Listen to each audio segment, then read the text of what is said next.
All righty. Okay. Well, hello, everybody. I am speaking to some of our friends here on the Zoom webinar and whoever happens to be joining us on Facebook. Thank you for joining us to all of you. My name is Jeanette Bruce. I am the program coordinator here at Whistler Public Library. And I am here tonight with Dr. Andre Lamballet from Quest University. Now, I would like to open our session tonight by expressing my gratitude that we are able to gather tonight on the shared traditional unceded territories of the Squamish Nation and the Lil'wat Nation. And perhaps you're watching from another territory. But thank you for being here with us. And I always like to express my gratitude that we can work, live, play, learn on these territories. A little bit of housekeeping before I pass it over to Andre. If you are in the Zoom webinar with us, you are welcome to submit questions for Andre using the Q&A feature, and we will answer those after the presentation. If you're watching on Facebook, you can also give us questions. You just have to comment on the live video, and I will be monitoring on my other device. And so I can pass those questions along to Andre as well. Other than that, we are pretty much ready to go. I want to say thank you to the Squamish Public Library, to the Pemberton and District Public Library, and to Quest University for making this new virtual Quest lecture series possible. It's very exciting. We had to kind of have a hiatus this spring when everything closed, but we're very happy to be back at it. And I will just briefly introduce our guest here, and then I will pass the so-called microphone over to him. Andre's teaching spans a wide range of topics. He has taught courses on colonialism, war, intellectual and cultural history, and historiography and historical methods. His research focuses on modern France, particularly questions of citizenship, nationhood, and military service. He believes that studying history can jolt us all out of complacency, undermine our faith in easy answers, and teach us humility in the face of the endless diversity of the human experience. And if we don't all need those things right now, I don't know what we need. So Andre, I am going to put myself on mute for now and let you take it from here. Well, thank you, Jeanette. I really appreciate the opportunity to speak tonight. And this is it's an entirely new format for me. I managed to teach a block on Zoom in the spring, but I'm delighted to be here with you this evening. I hope everybody's settled in comfortably. You can see me, hear me, all those sorts of things. It's a really strange way to do a library talk. Usually I get to see people up close, but I suppose this is part of this brave new world that we have to accommodate ourselves to. It's been a heck of a year already, and we're not even halfway through, right? So the pandemic that obliges us to meet this way, let's say by Zoom, crept into the scene, less than 6 months ago. We didn't, we might have heard a few rumors before that, but it's really new to us. So it's one of the many things that is, when I talk about crises, it's probably the most direct of the crises that we have to speak about now. So what I'm talking about tonight is in a kind of a meandering way, is the place of the humanities in an age of crises. And those crises include not just the pandemic, but they include things like climate change, the pandemic and its consequences, lockdowns, unemployment, recession, and then political and social upheaval. Now, when I agreed to give this talk back in earlier mid-May, we already had plenty of crises on our plates. But on May 25th, so quite recently, May 25th in Minneapolis, there was the Minneapolis police murdered a man named George Floyd, as you all know, and that led to another series of crises that weren't just contained to Minneapolis, but spread out across the United States and then across large parts of the world. And so when I talk about the humanities and the place of crises and the relationship of the humanities to crises, I'm thinking about all of these things. I'm also thinking largely about the place of the humanities in general. And so that said, I want to just sort of think through let's see if I can get the technology to work. There we go. These are the crises I was thinking about. And I want to say something before I talk about the humanities in particular. I want to acknowledge something really important about the place of other people in this thing, and the people who are at this point, frankly, much more important than historians or other non-essential people. The people who are most important in the fight to deal with a pandemic are the people who provide services that are often underpaid and highly demanding. So these range from people working to clean up nursing wards or intensive care wards, or people who supply our food, doctors, EMTs, people who deliver our mail. All these people are dealing with a crisis in ways that are heroic in their sort of common everyday approach to things. And without them, these kinds of talks would be both impossible and meaningless. So I'm deeply grateful to them and to the people in this province and elsewhere who've managed to help contain the impact of the pandemic. And I'm deeply grateful that people are doing all this stuff for us. So I don't, when I'm talking about the humanities, I don't at all want to downplay the importance of those who grow, prepare, transport our food, the people who take care of us and do all these things. So there we go. Now, there are a number of things that I wanted to think about today, to talk a little bit about. And one of the things that I want to maybe begin with is the language that surrounds the pandemic. And one of the difficulties in the language is that every now and then, well, not every now and then, almost every day, we are told that our crisis is unprecedented. The impact of COVID-19 is unprecedented. The pandemic is unprecedented. The recession is unprecedented. And at the same time that newspaper articles tell us about the unprecedented effects of this pandemic, those very same news articles or news bulletins will tell us about the flu of 1919, or will mention that Isaac Newton did his best work during the Great Plague of 1665, 1666, when he sought refuge from the plague that was sweeping Cambridge at the time. So there is something almost, well, something literally nonsensical about saying that it's unprecedented when we at the same time reach back to precedent to explain how these things work. But there's a deeper point, apart from a kind of a nitpicky complaint about the word precedent or unprecedented, and that has to do with the notion of precedent itself. And this is actually a fairly important point for our understanding of the past. So the question is, if something is precedented or unprecedented, if we're thinking in those kinds of terms, what does it mean for something to be precedented? And I think one way to think about this is, taken to its limit, everything is unprecedented. If we think about the direction of time, everything that we do is in some sense unprecedented. It becomes precedented when we make an analogy to something, when we liken it to something. So in that sense, then, everything is new, unprecedented, because nothing is exactly the same as the things that happened before. That's clearly an absurd position. And what we want to know when we think about the past, when we want to think about our situation, we want to think about degrees to which things are similar or dissimilar. And this is a question that bugs historians and philosophers as well.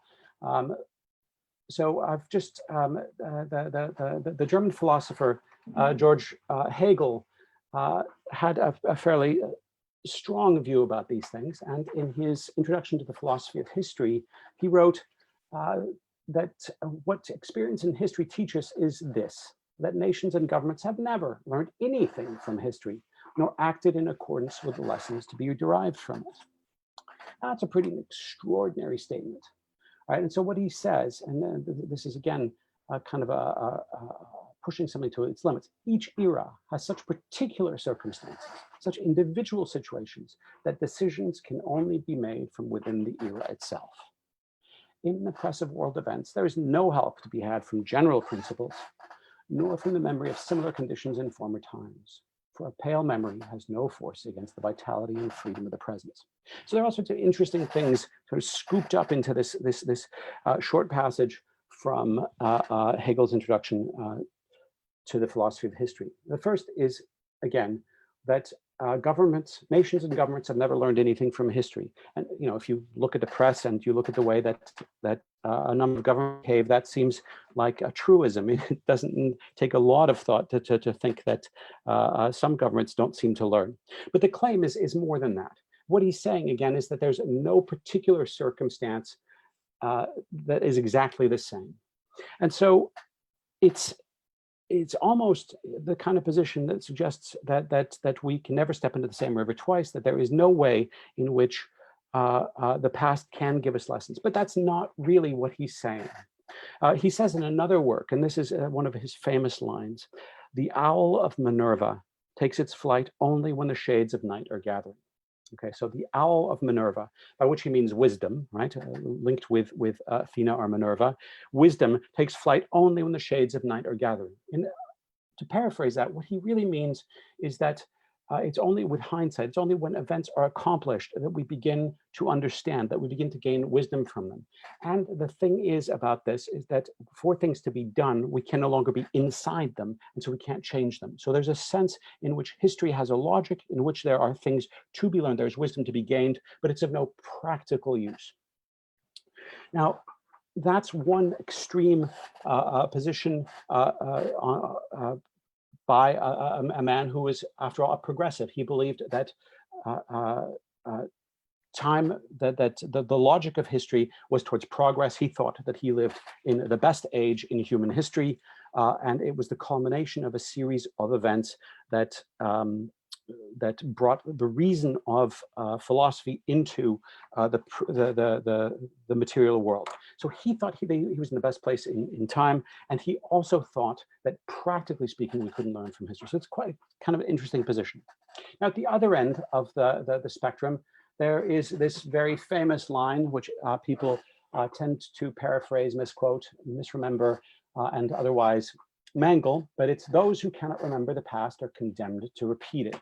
And that is from the Spanish and American philosopher George Santayana and his Life of Reason. And that was, I think, 1906, so about a century after Hegel wrote his Introduction to the Philosophy of History. And so this is, in some sense, the diametric opposite of what Hegel was saying. So what we have, on the one hand, we can't practically learn from history, and on the other hand, we have the idea that if we don't learn from history, we have to repeat it. And these are not commensurable positions, and they're not quite opposite, but they are both extremes. Now, Santayana had a very different notion of the application of history. And if you remember what Hegel was saying that nations and states don't learn, Santayana was very much focusing on the role of the individual in history. And so he, in the longer passage from which this is drawn, he talks about infants being unable to learn, people in their maturity can learn, and then once we begin to be old, we no longer can learn, and we become like infants again. So at its root, one of the differences between the two is that Hegel is looking at the state and the nation as agents of learning, or as places where learning can't happen, and Santayana was looking at the individual, and he says there it must happen. So they're not necessarily incompatible. Nonetheless, there's a tension between the two. So those are a couple of the positions that we might want to keep in mind as we think about the place of history and the humanities more largely. Now, I want to suggest to you that, of course, there is precedent for many of the things that we think about, and I want to think about this in sort of more practical, more pragmatic ways than maybe Hegel or Santayana might have been thinking about it. So if we're thinking about plagues, we have plenty of examples of plagues that have massive effects. And one of the earliest and one of the most famous depictions or descriptions of plague is from Thucydides' Peloponnesian War, so 5th century BC. It's the war between Athens and Sparta. And during the second year of the war, there is an outbreak of plague in Athens. And this plague is really devastating. And Thucydides talks about the ways in which people behaved, and he describes the ways in which the corpses littered the streets. They weren't able to be bury, or they weren't, the funeral pyres were insufficient. One of the things that happened with the plague, with a number of people dying, is that people would drag the corpses out of their homes and dump them on somebody else's funeral pyre, which is a fundamental violation of the place and the role of the funeral pyre. So what he describes here is that disease, this overwhelming disease that hit Athens, was the beginning of a state of unprecedented lawlessness. Now, I love the idea that he uses the word unprecedented, which I'm a little bit peevish about, but there you go. Seeing how quick and abrupt were the changes of fortune which came to the rich, who suddenly died, into those who had previously been penniless but now inherited their wealth. People now began openly to venture on active self-indulgence, which before then they used to keep dark. No fear of God or law of man had a restraining influence. So one of the things that Thucydides notices, and one of the things that he laments, is that the kind of high moral ground that Athens had, in his view, occupied, was destroyed by the plague. And one of the things that we see in the plague is that all of the laws and all of the customs and all of the mores, religious or secular, waned as people thought that the end was approaching. Now, this worry about the plague is not something that's unique to Thucydides. And I want to suggest to you that disease and the kind of pandemics that strike have a tendency to create a kind of panic, and not necessarily unwarranted, but a panic that undermines our ability to be good.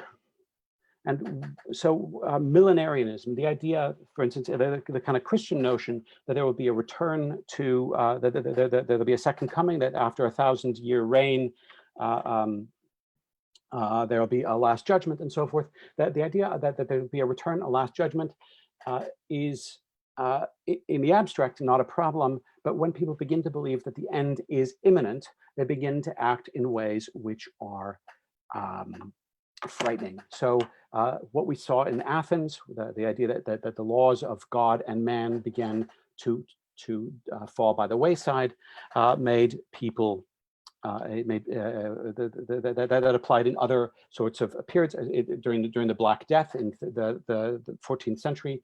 Millenarianism and the kinds of ideas that the end of the world was coming changed people's behavior. Sexual mores declined from the point of view of the society. People gave up all their worldly possessions, or they behaved in violation of all sorts of, whatever laws there were. So what you end up with is this kind of idea. With crisis, you get the idea that the rules are off. We are no longer bound by the things that normally bind us. Now, we're not at that stage. And the fear of disease and the fear of lockdown and all these sorts of things are not nearly at that kind of cataclysmic or apocalyptic stage. And it's worth remembering that other people have gone through much more devastating things. I mean, the flu of 1919 was staggeringly lethal, and yet the world seems to have survived, although the casualties were very high. So one of the things we want to think about here is that when we look at our own situation, we might want to contrast ourselves a little bit with situations like those of Athens in the 5th century BC, or Europe in the 14th century, or for that matter, Europe and the world in the early 20th century. So it's not, if we think by analogy, it's not entirely unprecedented. Now, that's just kind of by way of prelude. I want you to also think about things. I mentioned in the title of the talk talks about solace. And I think one of the things that's really difficult in a period like this is stuck at home or underemployed, unemployed, trying to figure out how to homeschool your kids, or all those sorts of things, not knowing when and where you can go out safely. All these things contribute to a kind of lassitude, depression, unhappiness. And I think one of the things that we really ought to take seriously is the idea that we need a we need some relief from these things. And there are all sorts of ways to do that. And I think one of the things, I think, you know, we're all probably binging on Netflix more than is really good for us. But there are ways in which the idea of entertainment or of distraction is important. And I want to suggest that while things like television and film are important for the ways that in which we conceive of the world and in which way we cope with either the excess time or the stresses of our lives, that reading is another really important way to go about this. And I would suggest to you that there are all sorts of things that we do, you know, that are good and easy distractions. I've picked a few books that I think represent one one kind of way in which people escape from the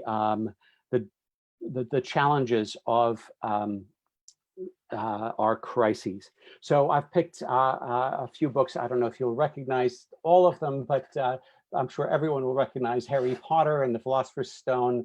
You might know The Maltese Falcon, and some of you will know Georgette Heyer's Regency Buck. And one of the things about these is that they are all quite easy to gain access to. You read them; they're easy. One of my guilty pleasures is you know, detective novels of various kind. I confess I'm a bit of a Dashiell Hammett fan. But one of the things to note about this kind of stuff is that it gives you solace in the sense it distracts you. It also, in contrast to film and television, the written word demands that you do something different. And that different thing that the written word requires, that's different from something like television or film, is that it requires you to invent an image of the things that are happening. And it relies on you to fill in the oral, the visual, the other sensory things that happen in the book you're reading. So in terms of escapism, these things are really quite wonderful. They help you draw yourself out. But I want to suggest to you that they're limited. And I'm going to try to explain this. And there's a connection to the larger problem of the humanities here. And so what I want to suggest here is that the novels on the books that I've picked out there, all of which are entertaining in their own ways, are a little bit like the stick figure on the left. And they're like the stick figure in the sense that you can read them and understand them right away. There's very little ambiguity about any of those novels. There's, you know, if you take somebody like Sam Spade, the detective in Dashiell Hammett, one of the things you get is very clearly what kind of person he is. He doesn't grow or change or become different. There's no sort of a deeply developed internal life. You could say the same thing about Harry Potter, who, if you strip away the magic, the witchcraft, the castle, and the private school, is really basically the story of a jock, a kid who's really good at sports and is valued mostly because of that. And apologies to Harry Potter fans for that description. But really, what you don't have much of an interior life for most of these characters. Now, in the drawing, you know exactly what that stick figure represents, right? It's a smile, and that smile is kind of unambiguously a smile. The one on the right, which you all know, is of course a little bit more. And in fact, it's notoriously or infamously ambiguous. So is the Mona Lisa smiling? Yes. What does the smile mean? Does it represent happiness or joy? Well, we're not sure. And so one of the things that we want to think about with this image, this painting, one of the things that image forces us to do is to examine it and to ask questions about it. So what does that look on her face mean? And I'm not going to speculate too much about that because I really can't offer a good analysis or a good interpretation of the painting. But what I do want to say is that in the same way that even the novels that we're looking at require an active imagination, the painting on the right requires a much greater active imagination and a greater active intellectual engagement. You have to start asking questions about the context. You might want to ask, is she looking at the painter in a certain way? Is this a model who's looking at trying to figure out what's going on with the person painting her? Is she happy? Is she upset? Is she dutiful? All these things are things that you can answer, or you could begin to speculate on by looking at the context. And so that would require you not just to imagine, but to dig, to ask questions to which there are some possible answers.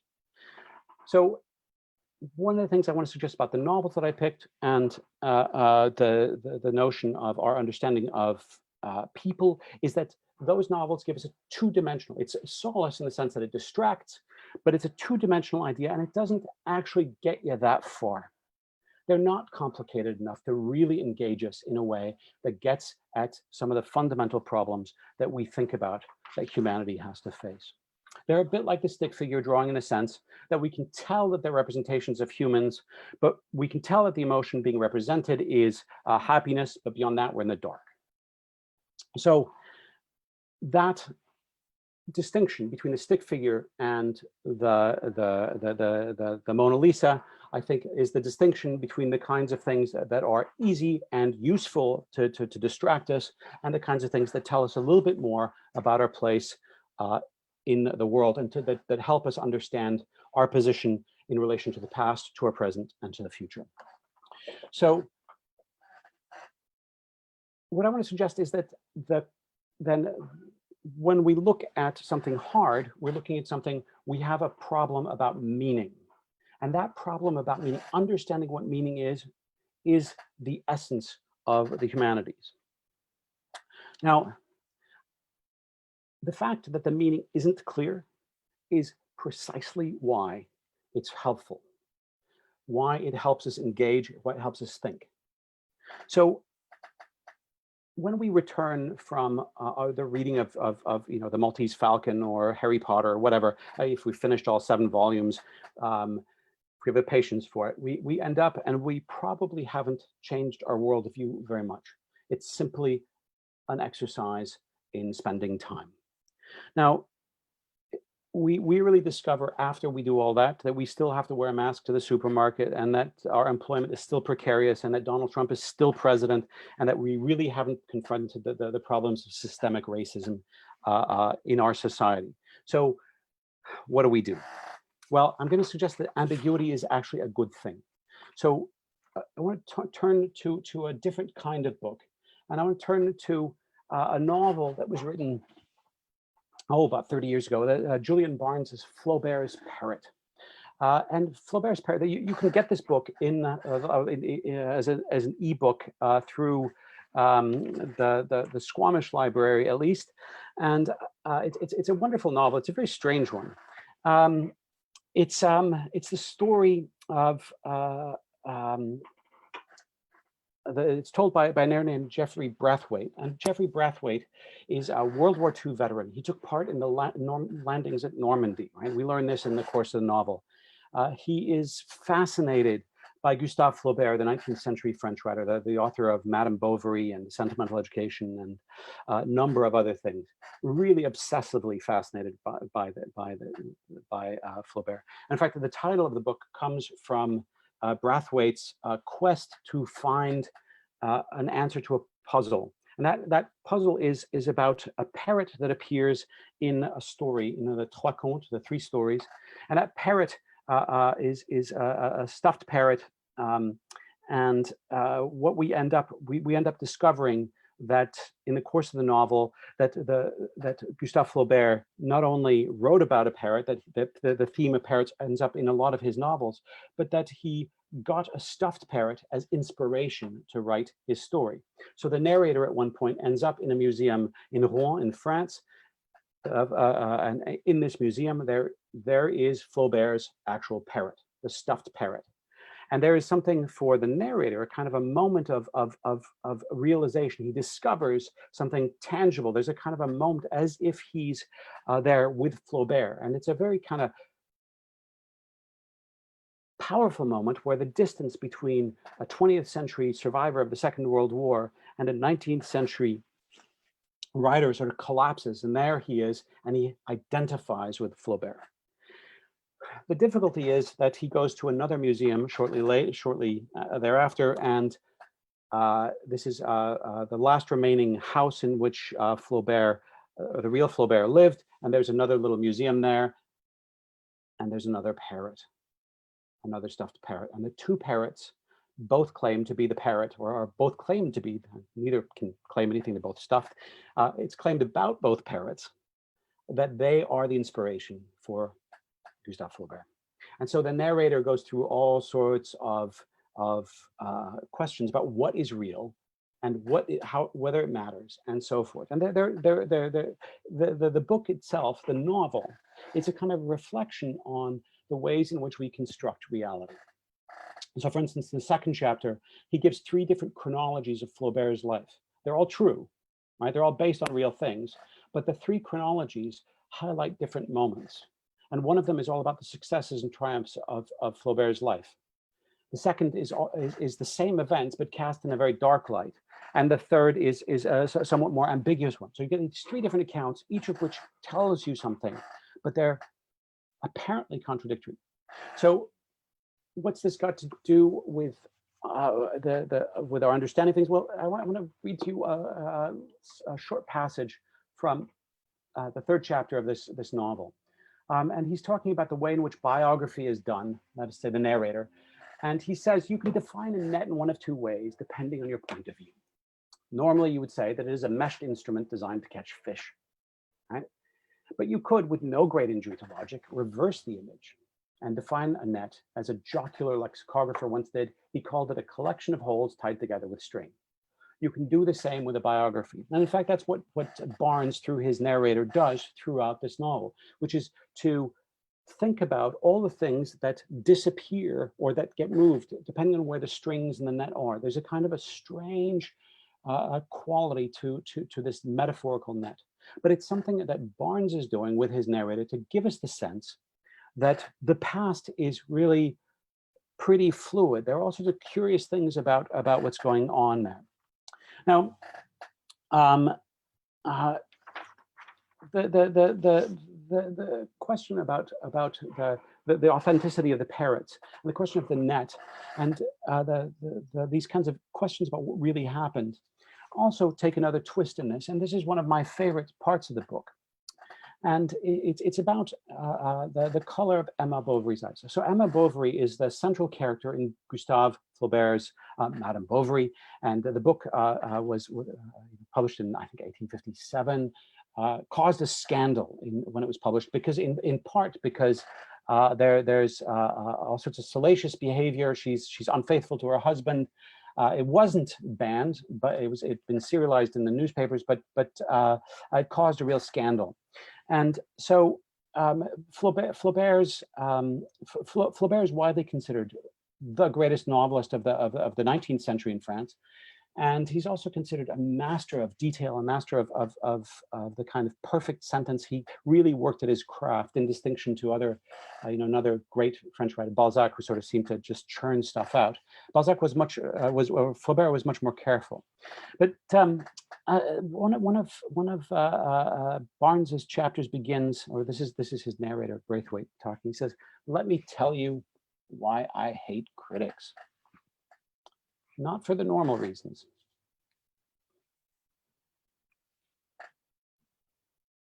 Not for the normal reasons, that they're failed creators. They usually aren't. They may be failed critics, but that's another matter. Or they may be by nature carping, jealous and vain. They usually aren't. If anything, they might be accused of overgenerosity, of upgrading the second rate, so their own fine discriminations appear the rarer. No, the reason I hate critics, well, some of the time, is that they write sentences like this.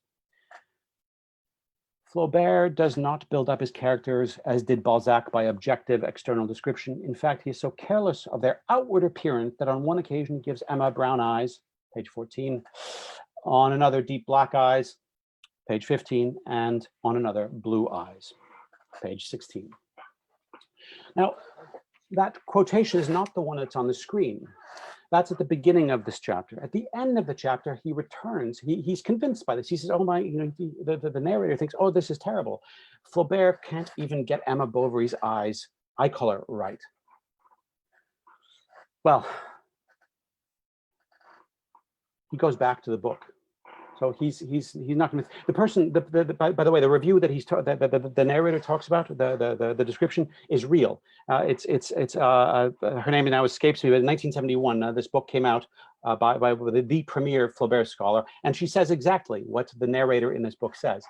So towards the end of the chapter, having kind of gone through it and been thrown into a kind of existential crisis because his writer, his hero of a writer, can't get the eye color of his major character to be consistent, he comes back to it and he says,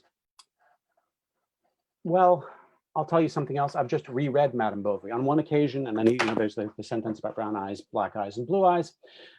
And the moral of it all is, he goes on to say, I suppose, is never take fright at a footnote. And that is a really, really important lesson. Never take fright at a footnote. Here are the 6 references Flaubert makes to Emma Bovary's eyes in the course of the book. It is clearly a subject of some importance to the novelist. I won't go through the examples, through the references, but I will tell you that what Braithwaite, the narrator of Barnes's book, does is he goes through and he says, he looks at the passages, and it turns out that Emma Bovary's eyes change color in relationship to mood, to weather, to situation. So in other words, the context in which we see her eyes explains the change in color. It's not that Flaubert was being sloppy. It's in fact that there is a context in which the eye color looks different. Now, so what's the essence of this? Well, the essence, I think the essential thing here is to ask yourself when you read something, when you learn something, when you think about a novel, when you want to understand what people are doing or how they're doing it, what they're saying, is that you should check the sources. You should look at the context. You should read carefully. You should ask hard questions and do the work of going back to to your primary source, to the thing that you're actually looking at. Now, this is by way of prelude to history itself and the way people do history. And I want to suggest to you that context for historians is hugely important. There's one of my favorite essays, even though it's deeply flawed, is an essay called The Great Cat Massacre. And it appears in a book, it's by Robert Darnton. It appears in a book called The Great Massacre and Other Episodes in French Cultural History. And the story of the Cat Massacre is terrible. And the story is effectively this. There's a print shop in France. The print shop, the master and his wife, they're both bourgeois. They own pets. They own cats. The cats are pets. And the journeymen, the workers in the print shop, have a really hard time understanding the place of the cats in this thing, and they resent the cats. The cats get better food than they do, and so, as a practical joke, the apprentices, the print shop workers, late at night, get up on the roof and they start meowing like cats. They start cat calling, right? Quite literally, and they make the noises that cat. They howl, they scream, they do all these things that are meant to sound like cats. And so the printer and his wife are unable to sleep. And eventually it gets so bad that they decide that they must get rid of the cats. So the printer and his wife declared this is going to happen. And so the journeyman printers who work kill the cats, and they do this in really quite gruesome ways, and they take particular pleasure in smashing the grisette, la grise, the gray cat, that is the particular favorite of the print shop owner's wife. Now, there are all sorts of reasons for this, but there's something, when Robert Darnton comes across it, when the historian comes across it, he's horrified. He's horrified. He can't understand why this act of animal cruelty is something that people would laugh about. Now, if I came across a story like this, you know, just sort of somebody told me about people beating cats to death with iron bars, I don't think my immediate response would be to figure out why. I would be horrified and I would say, well, wait a second, that's just gross and awful, and let's stop there. But Darnton was reading stuff from the archives that tell this story, and he has this insight, and he says, look, when we can't get a proverb or a joke or a ritual or a poem, we know we're onto something. So the idea that you don't understand something is itself a clue. By picking at the document where it is most opaque, we may be able to unravel an alien sense of meaning. The thread might even lead into a strange and wonderful worldview. And of course, in this case, it does. Now, it means that there are all sorts of things that Darnton is able to tease out about the kinds of values that the printers have, the kinds of values that the workers have, the class struggle, the idea that the animals represent a number of things that to the workers that they don't to the print shop owners or to Robert Darnton for that matter. But the really telling thing here is that insight, the idea that you say, okay, wait a second, I don't get it. And instead of saying, okay, I don't get it, I give up, what you say is, I don't get it, I'm going to dig and I'm going to find out. And how do you find out? Well, you find out kind of the way that you find out about the Mona Lisa's smile, or whether Madame Bovary's eyes should have been blue or not. You dig for context, you ask questions, and you interrogate these things. But the difficulty is, and the problem will always remain, that your net is going to let lots of things pass. So one of the things that we want to think about is that to understand other people, we have to pick out certain kinds of things, but we can't always pick everything out. Sometimes there will always be problems with what we see and what we understand. Now, having said that, I also want to think about the way in which different cultural values are expressed in history and in the humanities. Now, one of the things that when we look at our current situation, I want to suggest to you that the tools of history and the tools of literature are really important for understanding where we are.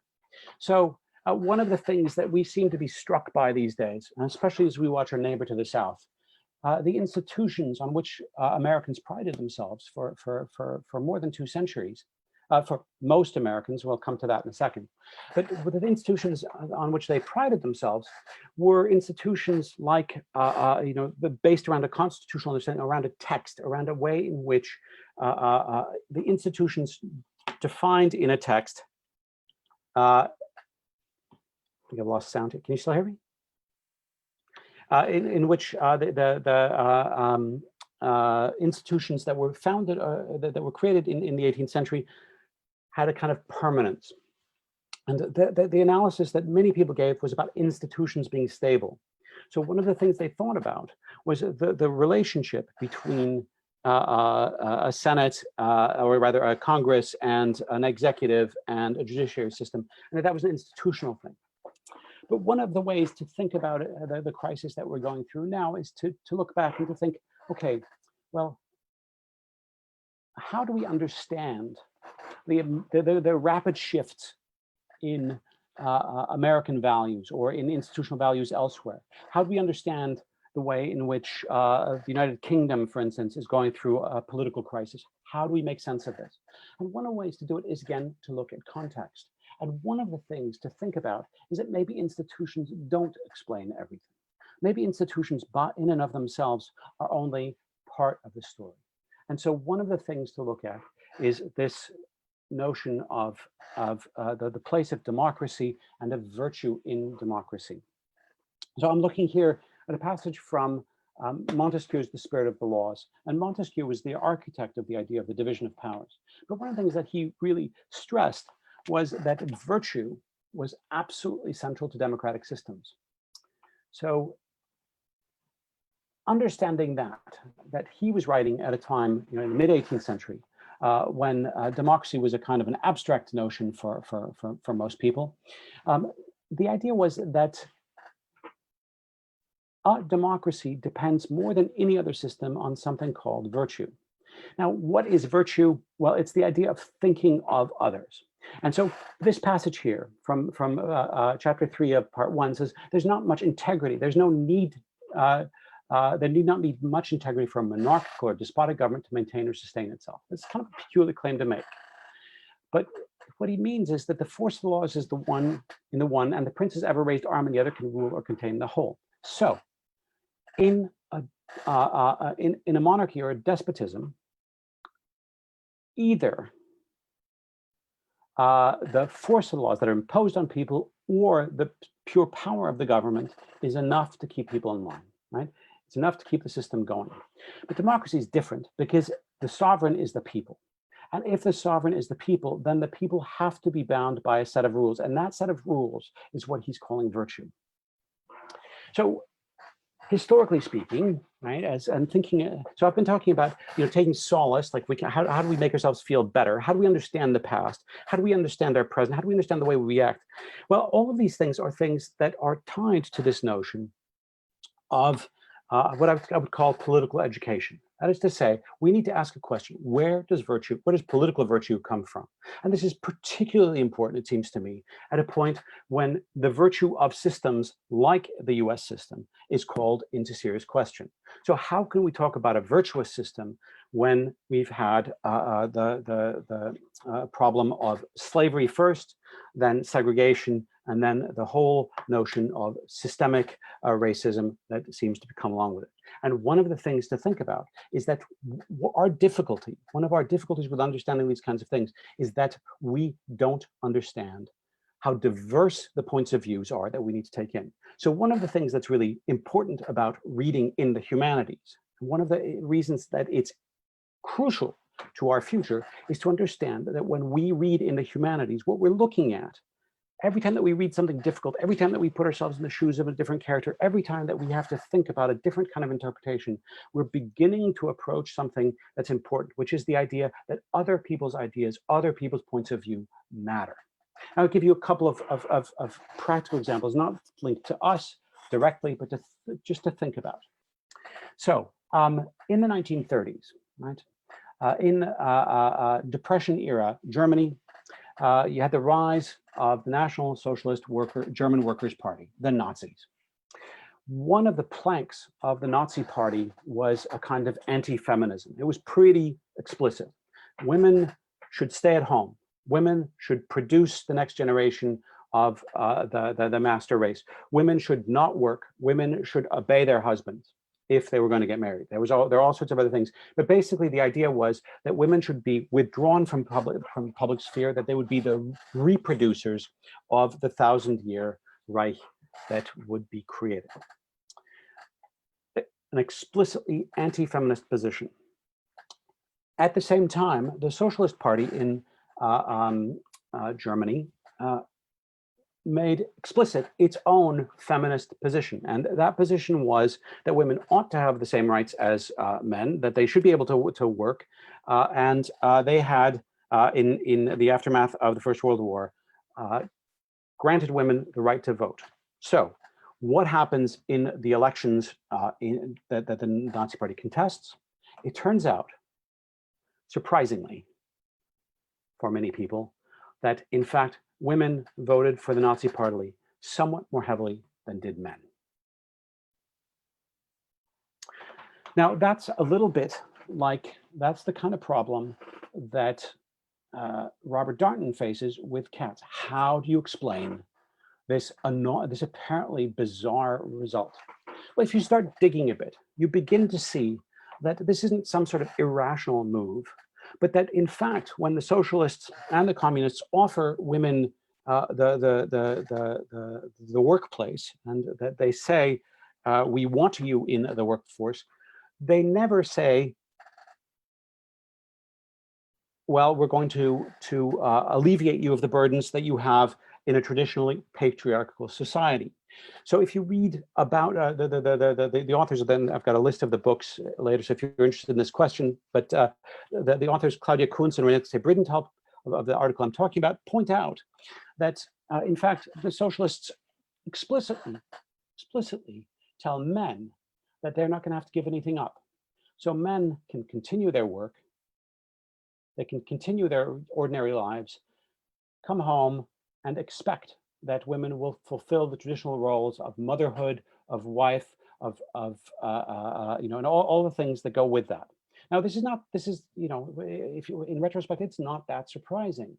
But when you start thinking about how we understand the place of women in the Nazi regime, you begin to understand that maybe if we look at the context and we understand how they thought about things because they lived in a different context, we might begin to ask some questions about the things that we don't notice about our own our own systems of oppression. I'll give you one last example, and then this is one of the reasons why we want to think about the utility of history.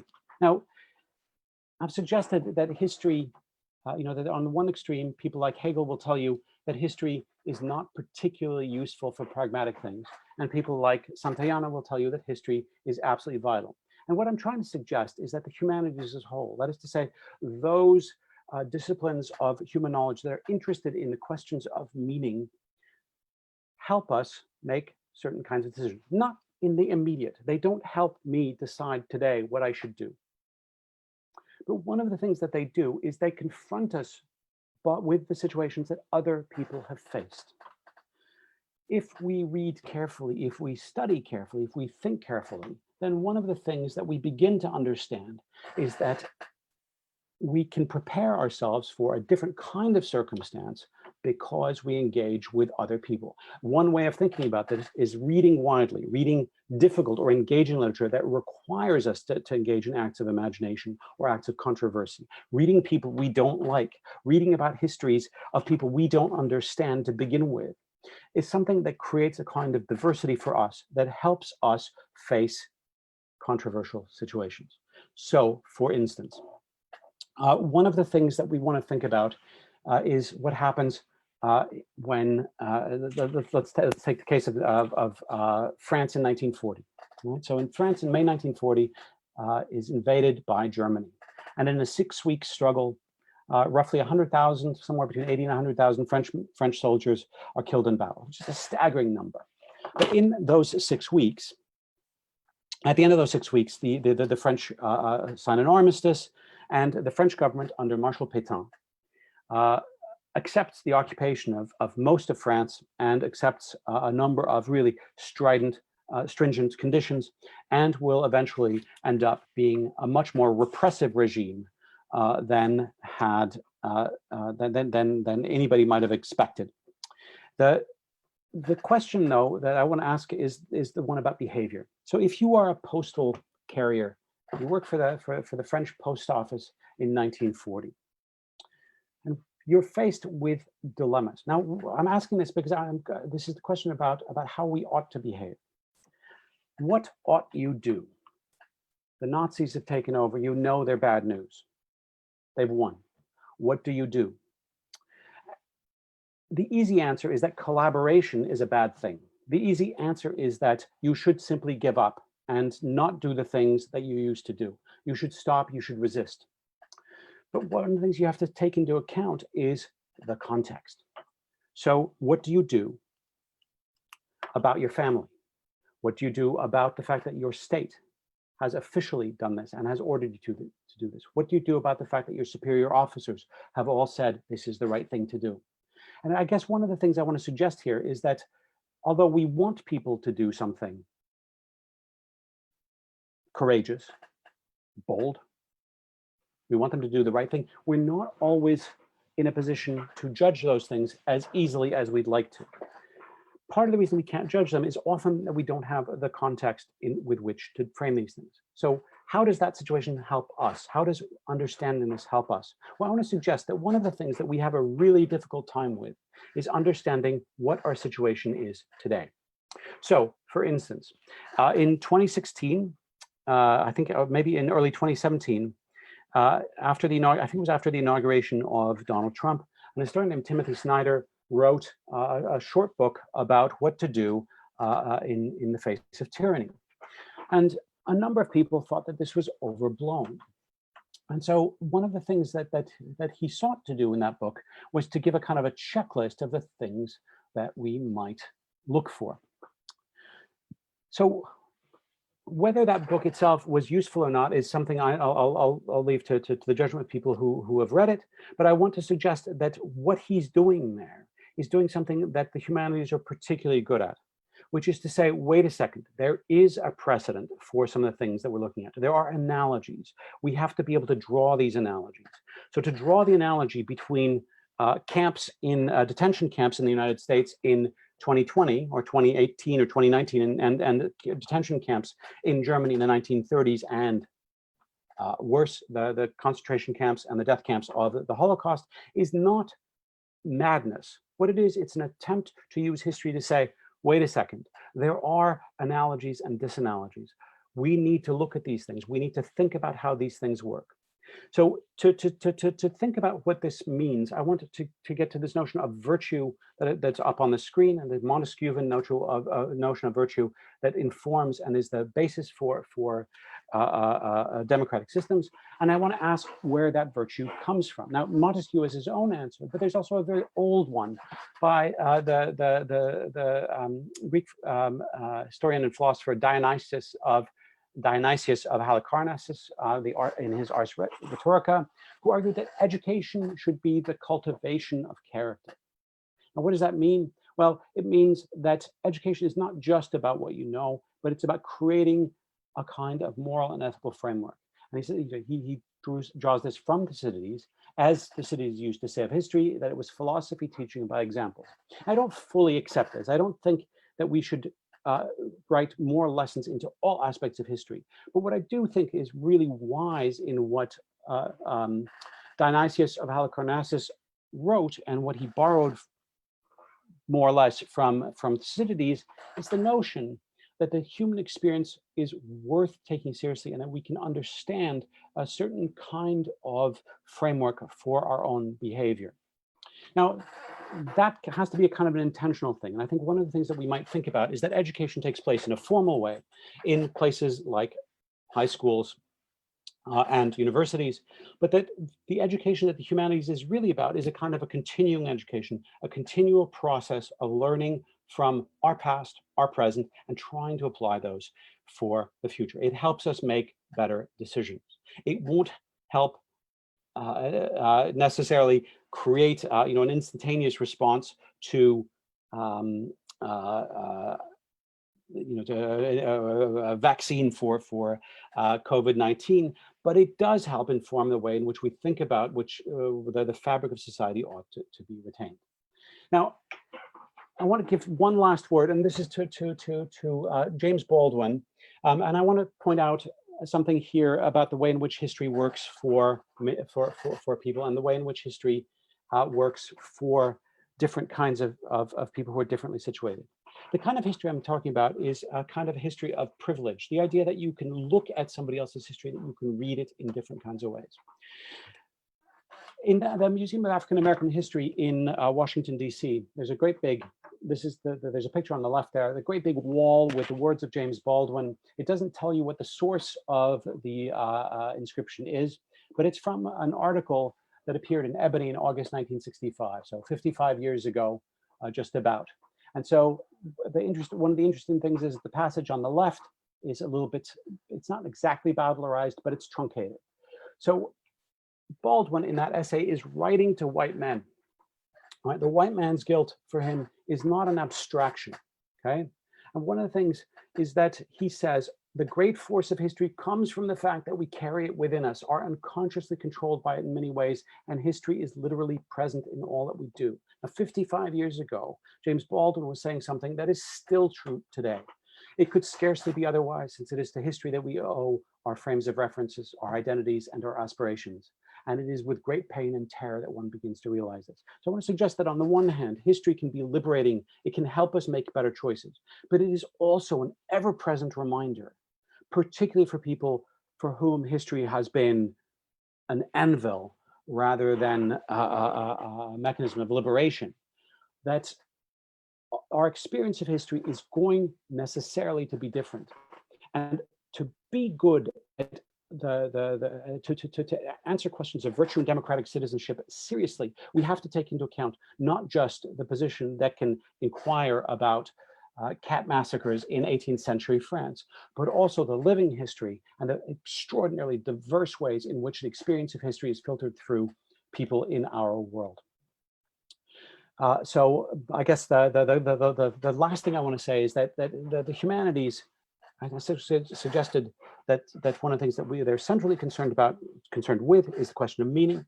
But I also want to remind us that the word, of course, is about humans. It's about people, and it is about a living and dynamic set of disciplines that are not about academic isolation, but that are about the way in which we live our lives today and tomorrow. That they help shape the way that we think about the world in the future. So this last slide here is about building up a building block for a better future. I don't have that building block, and I'm hoping that one of the things that we do when we educate people in the humanities is to get them to think about their own position in the humanities. If you're interested in the books or the works that I mentioned, I've got a list here, and I'm happy to take any questions if you have any at this point. Thank you very much, Andre. We actually have a couple of questions all ready to go. So I will dive in with the first one from Curtis. Curtis asks, oh, and this has several parentheticals. Okay. Great. He says, great talk, Andre. Okay, Jeanette? Oh, can you hear me? Can you hear me?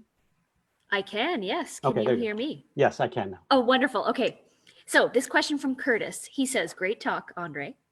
And he says, regarding apocalypse, which, and then in parentheses, which to be fair, you don't say we're in. I'm mindful of its meaning in Greek as revelation or an unfolding of things not yet known. Yeah. M.H. Abrams, writing about romantic literature, reminds us that apocalypse is not simply for the romantics the end of the world, but perhaps the start of something new. How do we use, and then in parentheses, which is not to reduce humanities to their use value, how do we use the humanities to imagine a new and different world? Thanks, Kurt. It's a really interesting question, and I think one of the things I would say, and I would be careful about the utility of things, and if I'm going to sort of, I want to say that I think Hegel is wrong about wisdom. I think we acquire wisdom in the present, that we can think about, we get wiser as we grow older, we get better at these things. And I don't mean just individually, but as societies. So the notion of apocalypse, the notion of revelation, and in terms of kind of a religious framework, there's a definite conclusion to that one. But we can also think that we can think more metaphorically in thinking about the idea of a revelation, the idea of a new thing, is something that creates opportunities for us. Now, let's take the example of the kind of upheaval that's happening in the U.S. now. So on May 25th, May 26th, May 27th,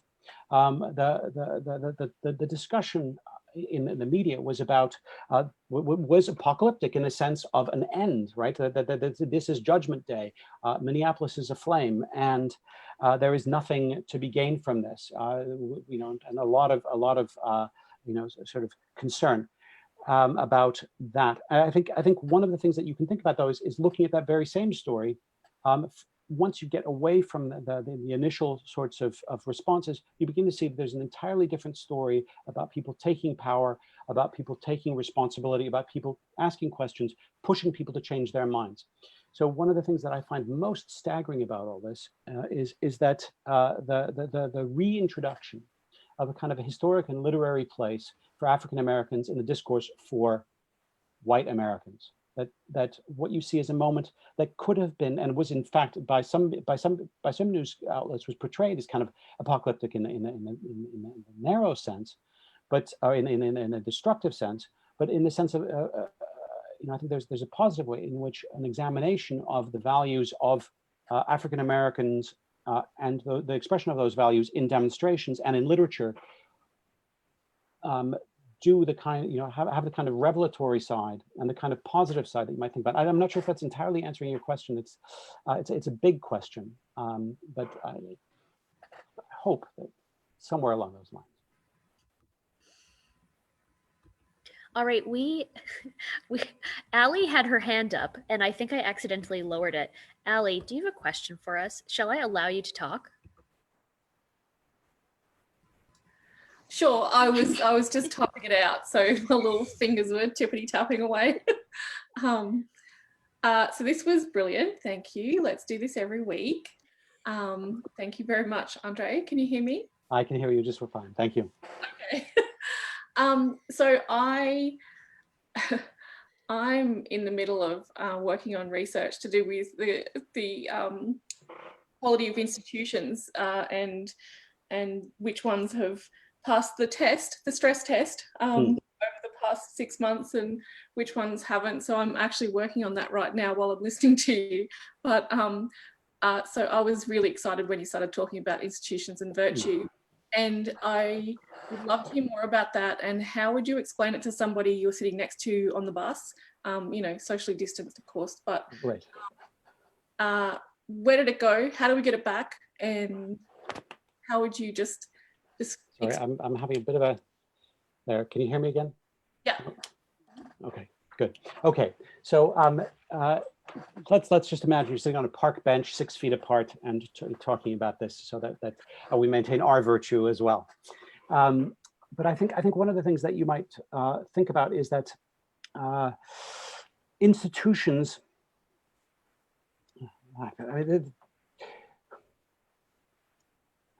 Institutions look like something, and we talk about institutions as if they were real things, and in some sense they are real things. But there's another side to it, which is, and this is where I want to get at the question of virtue. So, for instance, if let's imagine a president who doesn't take the letter of the law particularly seriously, right? For an institutional check to work, what you have to have is people who are willing to actually call that president on those things. What does it take to call him on those things? Well, in some sense, you might think about it as a kind of political courage. The idea that you have to say, okay, this is right and this is wrong, or this is what the law says, there's no ambiguity here. But most things like that are, in fact, not written down. Most things are not codified. Most things are not written down. We tend to assume that the kinds of behavior that are required to make an institution work are legislated, but they're mostly not. So the person who closes her or his eyes to bad behavior is probably not violating a law or a rule. So one of the things I would ask is where the kind of behavior, how you explain the kind of behavior in ordinary life. So for instance, let me think about this in a different way. If we think about, I was talking about the French example, and I think I gave a fairly weak account of that, because one of the things that's really stunning in wartime France is the degree to which French institutions acquiesced in things that flagrantly violated basic French Republican principles and basic human rights principles, which most French people had heretofore seemed to accept. So the idea that people, if you're a police officer and you participate in the roundup of Jews, there are two different ways to think about this. One, you are in the notorious line following orders, which in many cases was true, but from another perspective is completely irrelevant. The fact that the order is wrong matters. Now, how do you factor that institutionally? Institutionally, if your commander says do this and you do it, institutionally, that looks like a good thing. Ethically, it is clearly not. So what you have is different systems. I guess the way I would answer this is the shortest way of saying this is that what we're talking about is a set of values, a set of understandings of what virtue means. And that's not something that you do overnight. And I think one of the things that's interesting, if we look at the US today and the weakness of American institutions today, I'd say that the people who think that this is a short-term problem are deeply mistaken. That in fact, there's a long-term problem of undermining and undervaluing a basic kind of civics. And I don't mean the kind of civics education that made kids stand up and pledge allegiance to the flag in the morning or anything like that, but an understanding of the contested nature of, say, things like emancipation or Reconstruction in the US, that you actually have to engage in a kind of human debate about these kinds of things for a civic education to have any sort of meaning. And the absence of that kind of debate and the absence of that kind of education, or it's not entirely the absence, but the denigration of that kind of stuff is part of the reason that I think institutional values erode. Now, there's another side to it, in the US in particular, and that is a 50-year war on government itself. And by war, it's a terrible metaphor to use, that's not the one I want to use, but a kind of struggle that began with the idea that any government was bad.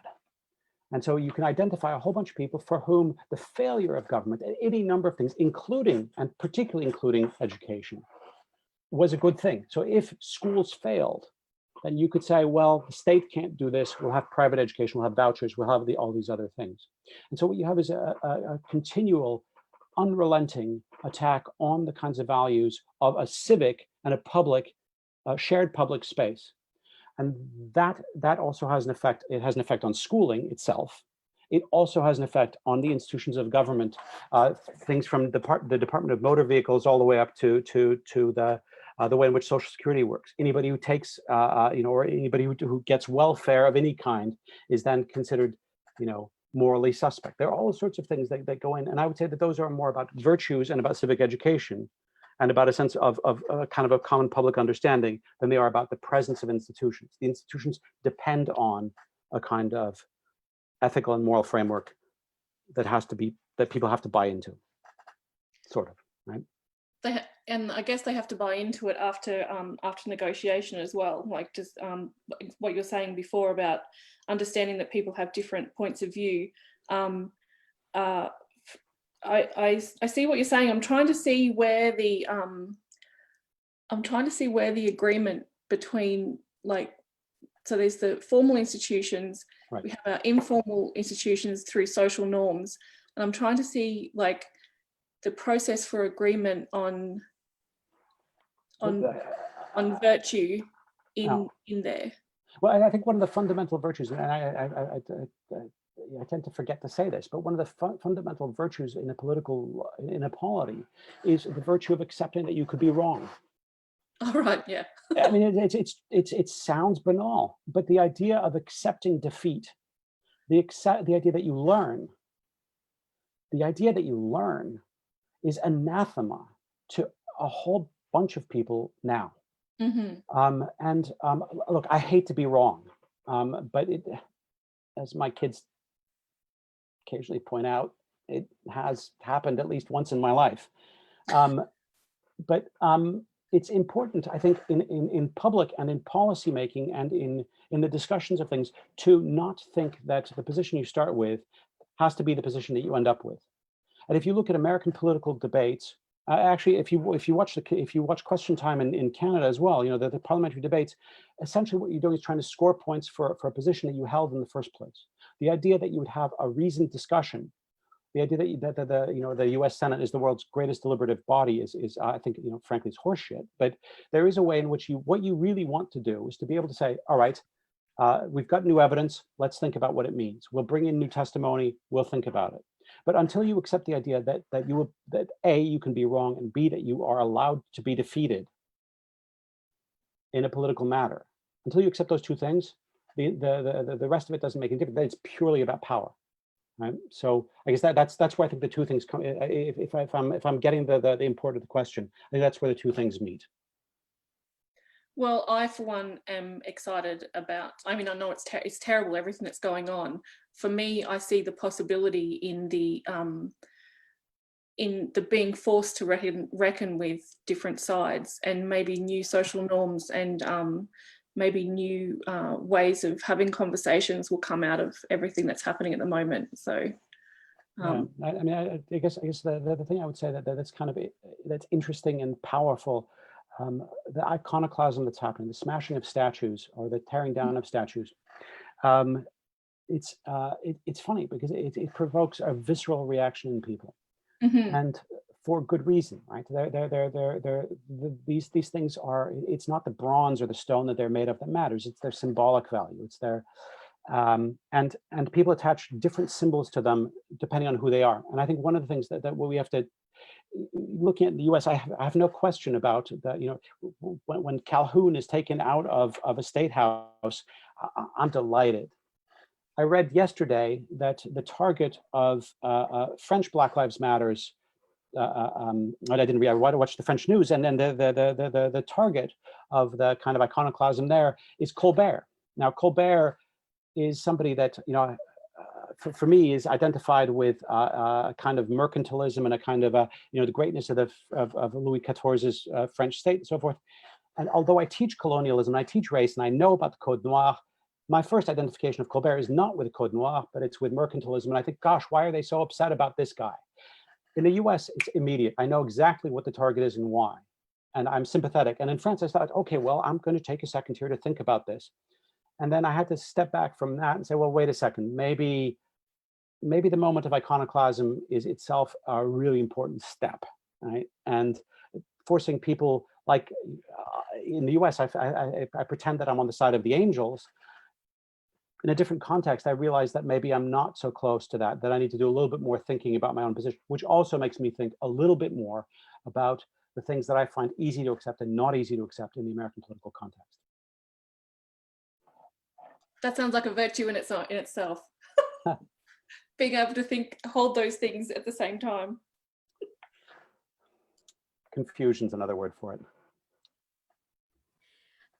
Folks, I just want to remind our viewers on Facebook that you can ask questions over there. We do have a few minutes left. If anybody else has questions, if you're on the webinar, you can type your questions, or if you think it would be easier to ask verbally, you can go ahead and raise your hand, and I can let you speak to Andre. Let's see. Let me visit our Facebook page and see if there are any questions over there. Nothing yet. While we are giving you guys another moment to ask any final questions, I want to let everybody who is listening. Oh, hang on. Hold the phone. Oh, we just have a thank you from somebody in the webinar. Thank you, Bobby. Thanks for being here. I want to let everybody who's listening know that you get not one, but 2 Quest lectures this month, which is very exciting. Our second virtual Quest lecture will take place on Tuesday, June 30th at 7 p.m. And it'll be presented by Dr. Darcy Otto, and he will be talking on the subject of artificial intelligence and ethics. So a topic I'm sure will be interesting to many of you. We will be doing a Zoom webinar again, so you'll be able to find the link to that on Facebook and on any of the library's websites. And then we will also be going live to Facebook, so you can join us that way as well. Tonight we're live on the Whistler Public Library Facebook page, but we're gonna take turns. So you'll see soon whose page we'll be going live on for Darcy's talk. If we don't have any more questions, I think we can say a big thank you to Andre for starting this series off for us. Ali says she has millions of questions. I think we need to get you guys on the line with each other. You can always send me emails on ajl@questu.ca. Amazing. Oh, we do have a question. Hang on. Mm-hmm. Sophia, I'm allowing you to talk now. You can, let me unmute you, or you can unmute yourself.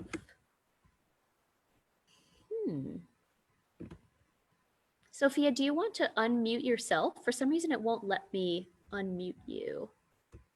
Oh, that's funny.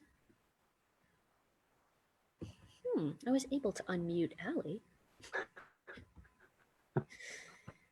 How strange.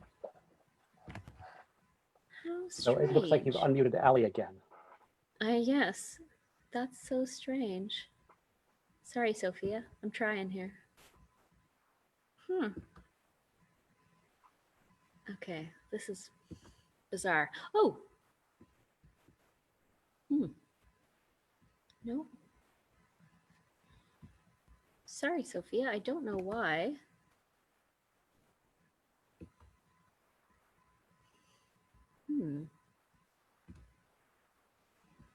What is... Oh, no, I'm sorry. I don't know. And now she's gone. Okay, well, sorry about that, folks. I don't know what happened there technologically, but Well, there's I think, bound to be some sort of technical glitch. That's inevitable, right?